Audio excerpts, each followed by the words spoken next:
अस्सलाम वालेकुम, मैं हूं रेहान तारिक और आप देख रहे हैं दास्ताक। वक्त का पहिया बड़ा बेरहम है। कल तक सियासी मुखालिफिन से तलाशी लेने और रसीदें निकालने का मुतालबा करते इमरान खान आज खुद तलाशी देने से कतरा रहे हैं। कल तक मुखालिफिन को चोर चोर डाकू डाकू कहने वाले आज खुद करप्शन केसेस का सामना कर रहे हैं। कल तक अपने सियासी मुखालिफिन को एनआरओ ना देने वाले इमरान खान आज खुद एनआरओ के मुतलाशी हैं। कल तक अपने मुखालिफिन का पीछा करने वाले आज खुद आगे आगे दौड़ रहे हैं। कल के मुखालिफिन और आज के हुक्मरान खान साहब का खूब पीछा कर रहे हैं, उनका खूब ताकुब कर रहे हैं। कल तक रौनक भरे लहजे में अपने मुखालिफिन को यह कहने वाले कि मैं तुम्हें रुलाऊंगा, आज खुद उनके आंसू पोंछने वाले उनको एक एक करके छोड़ते चले जा रहे हैं। कल तक पॉपुलैरिटी के घोड़े पर दौड़ते खान साहब की तेज रफ्तारी आज सुस्त रवि का शिकार है। और कल तक जमान पार्क के बाहर कप्तान हमारी रेड लाइन का नारा लगाकर आहनी दीवार बने कारकुन आज रेत की दीवार बनकर गिर चुके हैं। जिसके बाद जमान पार्क में ना कोई मजाहमत है, ना कोई शिकायत है, ना कोई हरफे हकायत। सेकंड टियर लीडरशिप और कारकुनान शिकंजा सख्त करने के बाद आज जमान पार्क जाने वाली सड़क पर सिर्फ पुलिस की नाकाबंदी है। और इस रास्ते पर चलते हुए आज कमिश्नर लाहौर जमान पार्क के अंदर पहुंचे। ये हुकूमती वफ्द था जो इमरान खान से मामलात को सेटल करने के लिए TORs ताकि सर्च ऑपरेशन किया जाए पहुंचे। ये सारा मामला तब शुरू हुआ जब राना सनाउल्लाह ने एक बयान में कहा कि जिन्ना हाउस में हमला करने वालों की ट्रेनिंग जमान पार्क में की गई थी। इस हवाले से जो इंटीरियर मिनिस्टर है उनकी तरफ से दिया गया था, जरा उसकी एक झलक आपके सामने रखता है। इसमें कोई शक नहीं कि तहरीक इंसाफ का 90 जमान पार्क ही है। तहरीक इंसाफ के कारकुनान को जो भी अहकाम दिए जाते वो भी जमान पार्क से ही दिए जाते थे। पिछले दिनों भी पुलिस और तहरीक इंसाफ के कारकुनान के दरमियान जो झड़पें हुई, जिस तरह पेट्रोल बम मारे गए और असलहे का इस्तेमाल किया गया, वो सब कुछ भी जमान पार्क में ही मौजूद था। अब 9 मई के वाकयात में काफी लोग पकड़े गए हैं, लेकिन उनकी एक बड़ी तादाद मफरूर है। पंजाब हुकूमत की रिपोर्ट के मुताबिक काफी सारे लोग जमान पार्क के साथ राब्ते में थे या उनकी लोकेशन जमान पार्क में ट्रेस की गई है। इस पर पंजाब हुकूमत ने जमान पार्क पे ऑपरेशन करने का फैसला किया। 24 घंटे की डेडलाइन दी गई, लेकिन उसी दिन पुलिस ने जमान पार्क को जाने वाले तमाम रास्ते बंद कर दिए ताकि कोई भी वहां से भाग ना सके। इस सूरत हाल को देखते हुए खान साहब ने सोशल मीडिया और इंटरनेशनल मीडिया को वहां पर बुलाया। लेकिन दिलचस्प बात यह थी कि इससे पहले ही जमान पार्क के मौजूद सैकड़ों कारकुनान में से एक भी कारकुन वहां मौजूद नहीं था। खुद खान साहब ने कहा को देखते हुए उन्होंने कहा कि कारकुनान को वहां से जाने का कह दिया और कारकुन चले गए। अब एक तरफ खान साहब इसको कंडेम कर रहे हैं, दूसरी तरफ वो काउंटर एलिगेशन इंटेलिजेंस एजेंसीज पर लगा रहे हैं। इस कहानी में जो काउंटर एलिगेशन है उसमें एक झोल है, यानी उनको पहले से ही ऑपरेशन का पता था तो इसलिए लोगों को वहां से निकाल दिया गया। ये पुलिस ऑपरेशन की सूरत में अक्सर हम देखते हैं कि पुलिस रेड करती है तो मुलजिम पहले ही फरार हो चुका होता है। अब देखना है कि पुलिस इस ऑपरेशन से कुछ हासिल कर पाती है या नहीं। दूसरी जानिब पंजाब के निगरान हुकूमत ने दहशतगर्दों को गैर मामूली सहूलतकारी पहुंचाने पर एक जज के खिलाफ रेफरेंस भेजने का फैसला भी कर लिया है। जैसे जैसे 9 मई के वाकयात पर इन्वेस्टिगेशन आगे बढ़ रही है, बहुत कुछ सामने आ रहा है। पता चल रहा है कि जो सामने हुआ वो कुछ भी नहीं था, जो पीछे हो रहा है अब भी जो सहूलतकारी जारी है उससे भी ज्यादा खतरनाक वो सहूलतकारी। वफाकी वज़ीर दाखिला राना सनाउल्लाह इस जानिब इशारा किया है। इस वक्त सूबाई वज़ीर इत्तलात आमिर मीर साहब हमारे साथ मौजूद है। अस्सलाम वालेकुम आमिर मीर साहब, बहुत बहुत शुक्रिया आपके वक्त के लिए। सबसे पहले तो बड़ा सादा सा सवाल है, सर्च ऑपरेशन के लिए कहा गया कि टीम पहुंच गई है, लेकिन आपकी तरफ से क्लैरिफिकेशन आई कि सर्च ऑपरेशन नहीं बल्कि TORs तय करने के लिए कमिश्नर लाहौर की सरबराही में ये वफ्द वहां पर पहुंचा है। क्या TORs तय हो सके? डेडलॉक आ गया, क्या हुआ? मैंने तो कल से बार बार ये बात बताई है कि कमिश्नर की सरबराही में जो DIG और SSP ऑपरेशन जाएंगे वो TORs ही तय करेंगे, क्योंकि खान साहब की शर्त है कि 4 पुलिस वाले आएं और तलाशी लें, जबकि वहाँ पे बड़े खतरनाक दहशतगर्द जो हैं वो पनाह लिए हुए हैं। तो हमने उन्हें कहा था कि 400 पुलिस वाले कॉर्डन ऑफ करके फिर घर के अंदर की तलाशी लेंगे। तो इस पे फैसला होना है। अच्छा मीर साहब, तकरीबन 2-3 रोज से जमान पार्क और उसके अतराफ के इलाके कॉर्डन ऑफ किए हुए हैं। मतलब हुकूमत की स्ट्रैटेजी तो अभी तक अनवेल नहीं हुई, लेकिन लग ये रहा है कि बड़ी मरबूत हिकमत अमली बनाई हुई है। बहुत बड़ी तादाद के अंदर पुलिस की नफरी भी मौजूद है। अगर ये TORs तय नहीं होते या डेडलॉक आ जाता है, फिर क्या रद्द-ए-अमल होगा? देखें, पहली बात तो ये है कि ये जो कॉर्डन ऑफ किया हुआ है उसका बड़ा फायदा हो रहा है। कल दोपहर में 8 वांटेड दहशतगर्द जो कोर कमांडर हाउस पर हमले में मतलूब थे वो गिरफ्तार हुए और रात गए 6 मजीद दहशतगर्द, जिनमें से 2 जो अस्करी टावर में, 4 जो थे कोर कमांडर हाउस पर हमले में मतलूब थे वो भी पकड़े गए। तो अब आगे ये है कि इस वक्त बातचीत चल रही है। अगर बातचीत में ये तय नहीं होता, खान साहब नहीं मानते सर्च ऑपरेशन जो है उसको जैसे हम चाह रहे हैं, तो फिर उसके बाद अगला लाहे अमल बनेगा। और जाहिर है कि मुफाहमत जो है उसकी मुफाहमती पॉलिसी के तहत ये वहाँ पे डेलीगेशन गया है। तो अगर वो आगे से मतलब इस मामले में पॉजिटिव रवैया नहीं अपनाते तो फिर सख्ती की जाएगी। यानी मफाहमत अगर नहीं हो पाती तो फिर क्रैकडाउन होगा, यानी फिर जबरदस्ती सर्च ऑपरेशन किया जाएगा, मजीद इंतजार नहीं करेंगे आप? देखें, सर्च ऑपरेशन जो है जब सर्च वारंट के साथ होता है तो उसमें जबरदस्ती का एलिमेंट नहीं होता। वो कानून है पाकिस्तान का जिसके तहत अदालतों से आप सर्च वारंट्स लेते हैं। तो जब सर्च वारंट मिल जाए, पिछली दफे सर्च वारंट लेकर गए थे खान साहब के घर पे, उन्होंने आगे से जो अपने असला बरदार थे उनको आगे कर दिया। और पुलिस जो थी चूंकि गैर मुसल्लह थी, हम नहीं चाहते थे कि लाशें गिरें, तो वहां पर फिर आपको पता ही है जो 8 मार्च को हुआ था। इसलिए सर्च वारंट जो हैं उनकी इन्फोर्समेंट के लिए फिर अगला लाहे अमल जो है वो तैयार किया जाएगा। अभी रिजल्ट का इंतजार है, जो बातचीत चल रही है उसके। आप कोई रिटेलिएशन रेजिस्टेंस एक्सपेक्ट कर रहे हैं? क्योंकि उस वक्त जमान पाक के बाहर तो एक हुजूम था, कारकुनान मौजूद थे, रेजिस्ट भी करते थे, रिटेलिएट भी करते थे, कहते थे कप्तान हमारी रेड लाइन। लेकिन अब तो बड़ा साफ सेफ पैसेज है, वहाँ पुलिस एहलकार ही हैं, जमान पाक तक पहुँचना हुकूमती वफ्द का तो अब कोई इतना मुश्किल नहीं था। तो आप अभी भी एक्सपेक्ट कर रहे हैं कोई रिटेलिएशन होगी अंदर से? जी, अंदर अब भी उनके प्राइवेट सिक्योरिटी गार्ड जो मुसल्ला हैं वो तो मौजूद हैं। फिर उनके घर के साथ जो 2 कनाल का एक प्लॉट है उस पे खेमे लगे हैं, वहां भी मुसल्ला अफराद मौजूद हैं।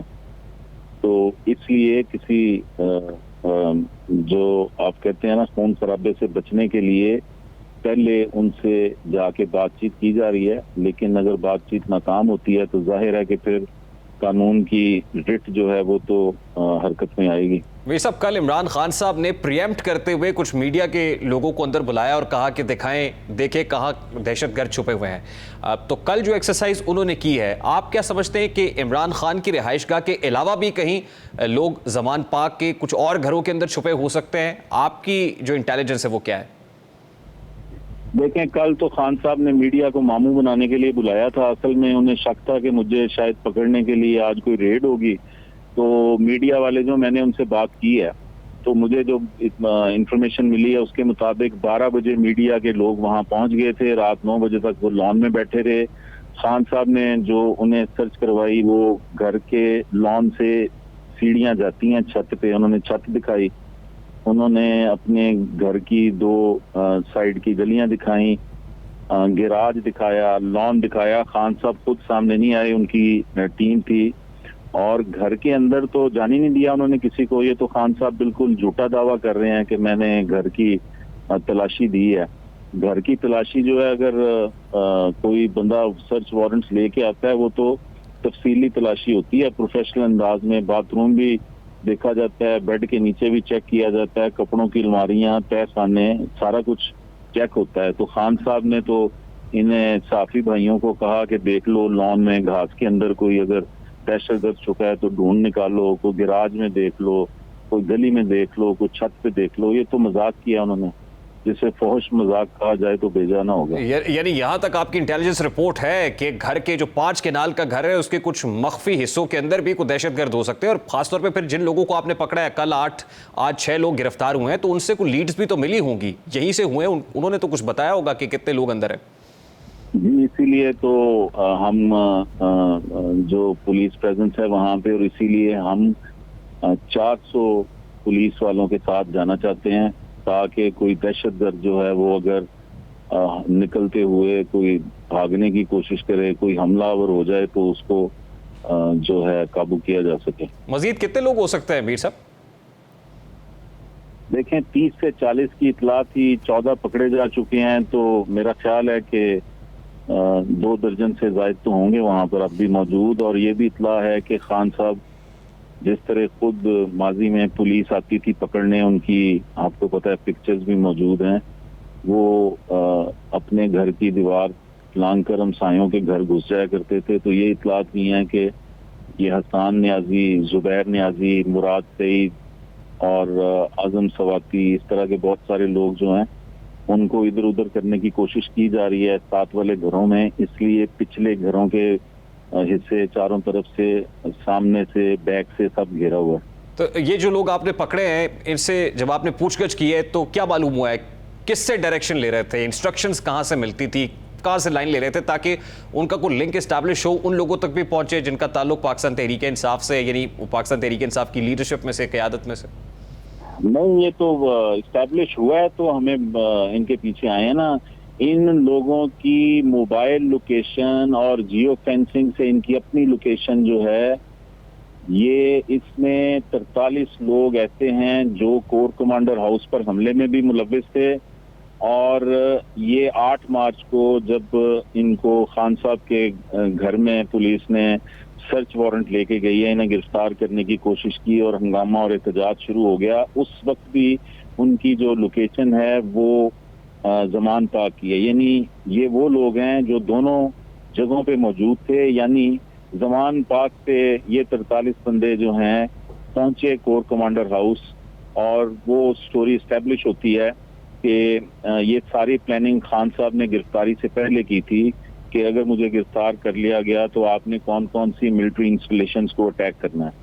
तो ये सारे लोग जो हैं ये बता रहे हैं जो गिरफ्तार हुए हैं। जाहिर है जो गिरफ्तारी के बाद साथियों के नाम बता रहे हैं, इनके अपने मोबाइल जो हैं उनमें से ऐसे व्हाट्सएप ग्रुप्स जो हैं वो निकले हैं जो कॉमन हैं, और उसमें 4000 लोग जो हैं वो ऐसे हैं जो हमें मतलूब 25,000 लोगों में से ये 4000 भी मतलूब हैं। अब तक जो वांटेड लोग हैं उनमें से 3428 के करीब गिरफ्तार हो चुके हैं, और जो हीनियस संगीन जुराइम में मतलूब हैं जिनमें PF एयरबेस मियांवाली और GHQ रावलपिंडी, फिर गुजरांवाला कैंटोनमेंट और फैसलाबाद ISI ऑफिस, और फिर लाहौर कोर कमांडर हाउस, और फिर ये लाहौर का गुलबर्ग में अस्करी टावर। इन हमलों में जो मतलूब हैं वो 5000 के करीब हैं, जिनमें से 3400 के करीब जो है वो गिरफ्तार हो चुके हैं, और बाकियों की गिरफ्तारी जो है उसकी कोशिश की जा रही है। मुख्तलिफ ज़राए इस्तेमाल हो रहे हैं, जियो फेंसिंग हो रही है, फोन की लोकेशन, व्हाट्सएप ग्रुप्स जो हैं उनसे CCTV footages, safe city cameras, फिर ऑन स्पॉट वीडियोज हैं, फिर सोशल मीडिया पोस्ट हैं इनकी फेसबुक पे, ट्विटर पे, उनसे इनके चेहरे लेकर वो हम नादरा को दे रहे हैं। नादरा इनकी फिर हमें डेटा निकाल के देती है, और फिर इन लोगों की गिरफ्तारी में आती है। मीर साहब, राना सनाउल्लाह साहब ने यह दावा किया कि रिटायर्ड फौजी अफसरान भी सहूलतकारी कर रहे थे साने 9 मई के अंदर। क्या ऐसी इंफॉर्मेशन भी आपके पास है, या उन लोगों तक भी पहुंचे आप? ये राना साहब बता सकते हैं, हम तो गैर जानिबदार, गैर सियासी निगरान है, ये थोड़ी सी सियासी बात है, इसका जवाब राना साहब दे सकते हैं। लेकिन आज पंजाब काबीना ने किसी जज के खिलाफ रेफरेंस भेजने का फैसला किया है, क्या ये खबर दुरुस्त है, और इस हवाले से क्या डिटेल्स है सर?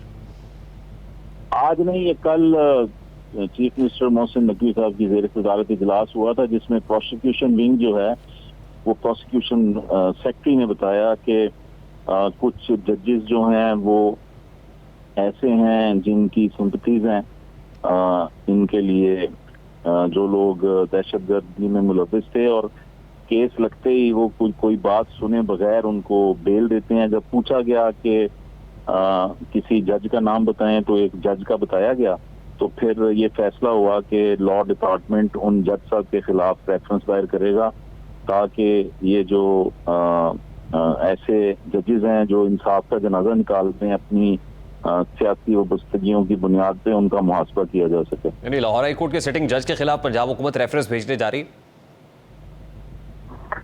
देखें, ये अब वक्त आने पे पता चलेगा वो जज कौन सी कोर्ट का है, मैं अभी इस पे तबसरा नहीं कर सकता। बहुत बहुत शुक्रिया। आमिर मीर साहब हमारे साथ मौजूद थे, निगरां वज़ीर इत्तलात पंजाब। गुफ्तगू आपने सुनी। Let's take a very quick short break, और ब्रेक के बाद जब वापस आएंगे तो इस्तीफे तो कलअदम हो गए हैं, इस्तीफे वापस हुए हैं, क्या पाकिस्तान तहरीक इंसाफ के मेंबरान कौमी असम्बली भी वापस जा सकेंगे? बात करेंगे इस ब्रेक साथ।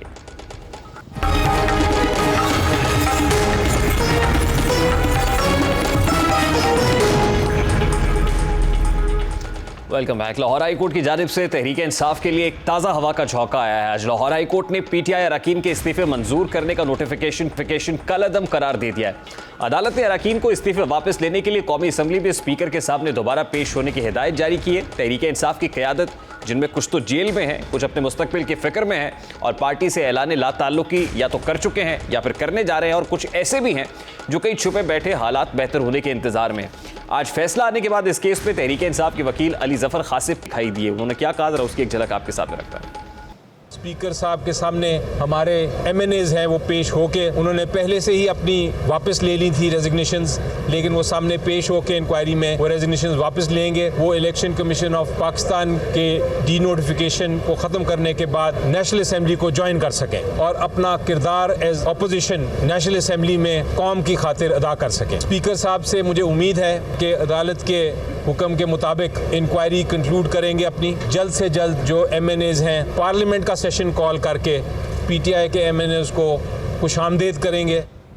कौमी असम्बली को ठोकर मारकर आने वाली तहरीक इंसाफ आज इस फैसले पर खुश नजर आ रही है। तहरीक इंसाफ ने अदालत में जो पटिशन दी, उसके मुताबिक स्पीकर कौमी असम्बली ने इस्तीफा कानूनी तौर पर मंजूर नहीं किया, यानी इस्तीफे मंजूर करते वक्त उनके अरकान को नहीं सुना गया था। लेकिन दिलचस्प बात यह है कि तहरीक इंसाफ ने मौजूदा स्पीकर राजा परवेज अशरफ को नहीं बल्कि कासिम सूरी को जमा कराए थे ये इस्तीफे। तहरीक इंसाफ का मौक़िफ़ हमेशा यही रहा है कि हमने डिप्टी स्पीकर कासिम सूरी को इस्तीफे जमा कराए और कानूनी तौर पर मंजूर कर लिए, इसलिए हम कौमी असम्बली का हिस्सा नहीं है। इस हवाले से वो क्या कहते रहे, राजा परवेज अशरफ वाज़ेह कर चुके हैं कि अगर लाहौर हाई कोर्ट का फैसला आता है तो इसे तस्लीम किया जाएगा। इस हवाले से राजा परवेज अशरफ क्या कहते हैं, इस वक्त वकील तहरीक इंसाफ साबिक सदर Islamabad high court bar Shoaib Shaheen साहब ने हमें ज्वाइन किया है। अस्सलाम वालेकुम शुएब शाहीन साहब, बहुत बहुत शुक्रिया आपके वक्त के लिए।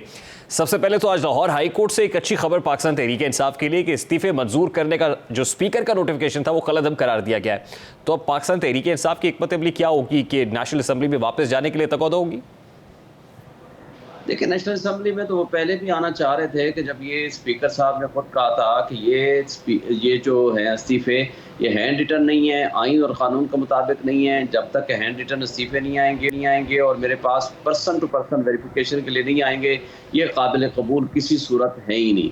तो जब इन्होंने एक एज ए पॉलिसी डिसीजन लिया पीटीआई ने कि ठीक है जी हम वापस आ रहे हैं असम्बली में, जब वो वापस जाने लगे तो दरवाजे पे रोक लिया। पहले 35, फिर 35, फिर 35 वो इस्तीफे कबूल कर लिए गए।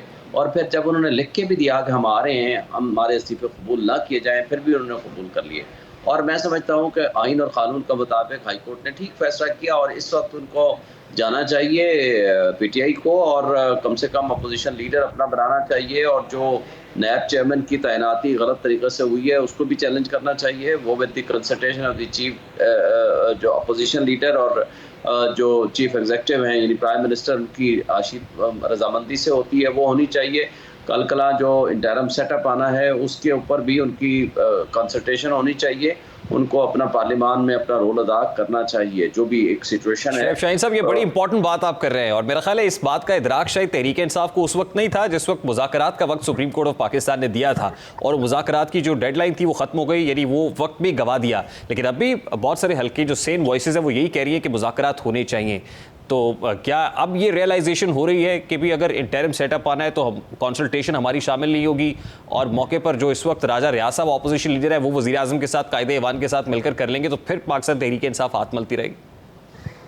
देखिए, उसके बावजूद भी अगर फ़र्ज़ करो इनके दरमियान मुआहदा ना हुआ किसी भी बात पे, यानी डिसीजन इकट्ठे जॉइंटली ना हुआ, तो जैसे पंजाब में हुआ है तो वो जो इलेक्शन कमीशन ऑफ पाकिस्तान है उसके पास चला जाएगा और ईसीपी तो इस वक्त की मौजूदा पीटीएम की हुकूमत की एक सामने एक पार्टी बन के उनके साथ खड़ी हुई है पीटीआई के ख़िलाफ़। इस वक्त तो उसका कुछ ज़्यादा फ़ायदा तो इनको नहीं होना, लेकिन बहरहाल कुछ ना कुछ तो फ़ायदा होगा कि जब आप पार्लियामान में बैठे होंगे, आपकी आवाज़ होगी, आपकी स्ट्रेंथ होगी, आपकी एक गुफ्तगू होगी और आपको वज़न दिया जाएगा। जहाँ तक आपने नेगोशिएशन की बात की है, ये नेगोशिएशन तो बहरहाल होनी चाहिए। इमरान खान साहब ने आज भी कहा है, उससे पहले भी कहा है कि हम तो पिछले 11 महीने से कह रहे हैं नेगोशिएशंस करें, लेकिन किसी सब्सटेंशियल इशू पे आएँ। लेकिन मेरा ख्याल है कि पीडीएम की जमातें भी ये टाइम बाई कर रही थी क्योंकि सुप्रीम कोर्ट ने फैसला दिया था 4/4 को कि 14 मई को इलेक्शन कराएं और वो इलेक्शन से भाग रहे थे। तो उन्होंने भी कहा कि बजाय इस बात के कि हम सुप्रीम कोर्ट को क्या जवाब दें और कंटेम्प्ट प्रोसीडिंग्स ना शुरू हो जाए, तो उसका जवाब देने के लिए उन्होंने उसका तरीक़ाकार जो निकाला वो ये निकाला कि हम किसी तरीके से एक दफ़ा मुज़ाकरात के मसले पे हम इनको इंगेज कर लें और इन्वॉल्व कर लें, और उसके बाद देखी जाएगी कम 14 की तारीख को कैसे गुजारते हैं। देखिए ना, तो देखें फिर ना, जैसे आप कह रहे हैं उन्होंने तो अचीव कर लिया इस टाइम बाइंग के अंदर, लेकिन गवाया है अगर किसी ने तो वो तहरीक इंसाफ ने। नहीं, इस वक्त तो आप अगर सोचें ना तो दोनों ने गंवाया है, सब ने गंवाया है, तमाम सियासी और जमहूरी ताकतों ने गंवाया है। जब आप आइन पे अमल दरामद छोड़ देंगे, बुनियादी इंसानी हुकूक को प्रैक्टिकली मुअत्तल कर देंगे, सुप्रीम कोर्ट को तज़हीक का निशाना बनाएंगे, मुझे ये बताएं कि कल अगर कंटेम्प्ट प्रोसीडिंग शुरू होगी, जो कि अभी तक जजमेंट वो फील्ड में है, और जिस तरह की गुफ्तगू की है पार्लियामान में और पार्लियामान से बाहर पीटीएम की जमातों ने, तो जिसने बात की है वो तो सारे जेल भी जाएंगे और नाअहल भी होंगे और उनके खिलाफ एक्शन भी होगा। हुकूमत तो कहती है वो उस फैसले को मानेगी ही नहीं, बल्कि जजेस के खिलाफ खुद मिसकंडक्ट की कार्रवाई इनिशिएट करने की बातें हो रही हैं। तौहीन पार्लियामान का बिल भी मंजूर होगा। मैं वही कह रहा हूँ ना कि अगर तौहीन अदालत का सिलसिला शुरू होगा तो कार्रवाई तो फिर होगी ना। तौहीन पार्लियामान का जब बिल आएगा उसके बाद देखी जाएगी, वो जजेस के ऊपर इतलाफ होता है, वो नहीं हो सकता है, इसलिए कि इंडिपेंडेंस ऑफ जुडिशरी का कॉन्सेप्ट है वो आइन में तहफ़्फ़ुज़ है, उनके खिलाफ नहीं हो सकता। जहाँ तक मिसकंडक्ट की कार्रवाई है कि आइन और कानून के मुताबिक अगर किसी ने फैसला दिया है किसी जज ने, तो वो मिसकंडक्ट के ज़ुमरे में आता ही नहीं। मिसकंडक्ट और चीज़ है कि जिसने कोई मिसयूज़ ऑफ अथॉरिटी की है, कोई रिश्वत ली है, कोई पैसे खाए हैं या कोई ऐसी चीज़ की है, ये सिवाय ब्लैकमेलिंग टैक्टिक्स हैं, इसके अलावा पीटीएम के पास कोई ऐसी चीज़ नहीं है। लेकिन मैं ये कहता हूँ कि सबसे बुनियादी चीज़ है, जमहूरी और सियासी ताकतों को चाहिए वो आपस में बैठें, मुज़ाकरात का हल निकालें, इस मुल्क के अवाम को और गरीब अवाम को जो इस वक्त पिस रहा है, तो उसको कुछ रिलीफ दें। वो तभी मुमकिन है कि जब इनके दरमियान कोई पॉलिटिकल डायलॉग होगा, टेम्परेचर कम होगा, कुछ चीज़ों को आगे अब भी आप कोई पॉलिटिकल डायलॉग एक्सपेक्ट कर रहे हैं, या आपको लगता है कि वापसी का सफर नहीं हो सकता, मामला पॉइंट ऑफ नो रिटर्न पे आ गए हैं? क्योंकि तहरीक इंसाफ की सेकंड ईयर लीडरशिप जो है वो भी इस वक्त गिरफ्तार है, पकड़ धकड़ हो रही है, कारकुनान भी नहीं है। इमरान खान के घर के लिए जो सर्च वारंट है वो लेके हुकूमती वफ्द ज़बान पार्क में पहुंचा। तो आपको लगता है कि ऐसे माहौल के अंदर कहीं मुज़ाकरात की रास्ता होगा? अब तो मामला पॉइंट ऑफ नो रिटर्न पर नहीं है शुएब शाहीन साहब? देखिए, बज़ाहिर तो ऐसे ही लगता है, लेकिन कि पॉइंट ऑफ नो रिटर्न पे ये लोग सारे चले गए हैं। लेकिन बात ये है कि बिल आखिर हल क्या है? हल यही है, लड़ाई झगड़ा करते रहें, मुल्क को तबाह व बर्बाद करते रहें। माशी ब्रेकडाउन आपका हो चुका है, मुल्क दिवालियापन के करीब पहुंच चुका है, बेरोज़गारी इंतहा को है, और जिस तरह के स्ट्रीट क्राइम बढ़ रहा है, ये लोगों की जो हालत है वो सब आपके सामने है। तो लेकिन इसका इफ़ेक्ट क्या आएगा? इसका इफ़ेक्ट तो ज़ाहिर है जमहूरी ताकतों को नुकसान होगा ना, और सबसे ज़्यादा जो इक़्तिदार में बैठे रहने वाले लोग हैं उनको उसका नुकसान होता है। क्या फ़र्क पड़ेगा? मैं कहता हूँ अक्टूबर में इलेक्शन हो जाएंगे, मैं कहता हूँ नवंबर में इलेक्शन हो जाएंगे। क्या इमरान खान साहब को माइनस करके ये इलेक्शन पीटीएम की जमातें जीत लेंगी? क्या इमरान को जेल डाल के या माइनस करके या उनकी सेकंड लीडरशिप को साइडलाइन करके क्या पब्लिक इनको वोट दे देगी? मजीद नफरतें पैदा कर रहे हैं। ये अदालतें फैसला करती हैं, बंदे को छोड़ती हैं। शीरी मज़ारी का केस देख रहे हैं, मलिका बुखारी का, आलिया हमजा का, इधर से अदालत फैसला करती है, बाहर निकलते हैं गिरफ्तार हो जाते हैं, जेल में पहुंचते हैं, वहाँ से गिरफ्तार हो जाते हैं, कोई उठा के ले जाते हैं नामालूम मकाम पे। ये कोई बुनियादी इंसानी हुकूक तो आइन देता है ना। अगर आइन मुअत्तल नहीं हुआ, मार्शल नहीं लगा हुआ, तो ये तर्ज अमल तो आप अगर ये समझें कि डराना और धमकाने से मसाइल हल हो जाएंगे, तो ये तो नहीं हल हो सकते। क्या डराने और धमकाने से लोगों के दिलों में मोहब्बत पैदा हो जाएगी? नहीं हो सकती। उसका तरीका ये है कि आप डायलॉग करें, पॉलिटिकल टेम्परेचर कम करें और लोगों को रिलीफ दें, लोगों को मोहब्बतें दें। कोई रियासती इदारे जो है ना ज़बरदस्ती जोर के तर्ज अमल से अपने दिलों में मोहब्बतें पैदा नहीं कर सकता, और ना ही हमारी फौज जो हमारे मुल्क की फौज है हमारे लिए बहुत अहम है। लेकिन उनको चाहिए, या बाकी जो इदारे हैं या पीटीएम की जमातें हैं, अवाम के साथ मोहब्बत का रिश्ता पैदा करें, अवाम को अपने साथ इन्वॉल्व करें। बिल्कुल ठीक है Shoaib Shaheen sahab, I have to take a very quick short break. बहुत बहुत शुक्रिया आपके वक्त के लिए। शुएब हमारे साथ मौजूद थे। सेम वॉइसेस तो यही कह रही थी कि पॉलिटिकल स्टेक होल्डर्स बैठें, ग्रैंड नेशनल डायलॉग हो, मुज़ाकरात के ज़रिए से मामलात को आगे चलाया जाए, लेकिन वो वक्त शायद हमारे जो सियासी स्टेक होल्डर्स हैं उन्होंने गवा दिया है। क्या मामलात रिटर्न की तरफ आ सकते हैं, को फिर बैठने का वक्त है या नहीं है, ये तो आने वाला वक्त ही बताएगा। एक ब्रेक लेते हैं और ब्रेक के बाद जब वापस आएंगे, वफाकी शरई अदालत का एक बड़ा इंपॉर्टेंट डिसीजन हुआ है आज, उस डिसीजन पर बात करेंगे। इस ब्रेक के बाद हमारे साथ रहिए।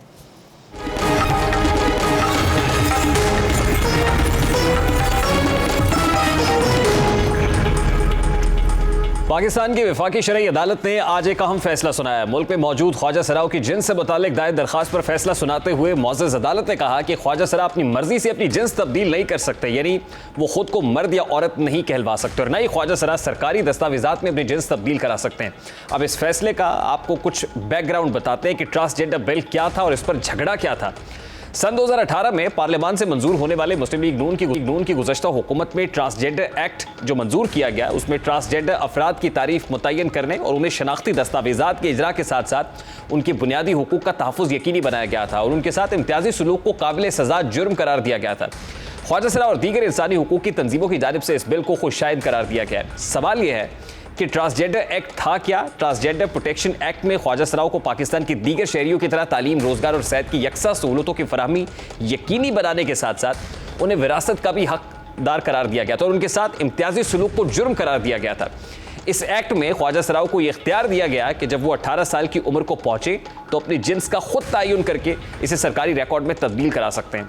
तमाम सरकारी इदारों को इस बात का पाबंद बनाया गया है कि ख्वाजा सरा जो शनाख्त चाहें वही उनके शनाख्ती कार्ड, ड्राइविंग लाइसेंस और पासपोर्ट पर दर्ज की जाए। मगर इस बिल पर एतराज़ जमात इस्लामी के सेनेटर मुश्ताक अहमद खान के उस बयान से हुआ था कि उस कानून के तहत नादरा जुलाई 2018 से जून 2021 तक 28,000 से ज़ायद अफराद के शनाख्ती कार्ड पर उनकी जिन्स तब्दील कर चुका है।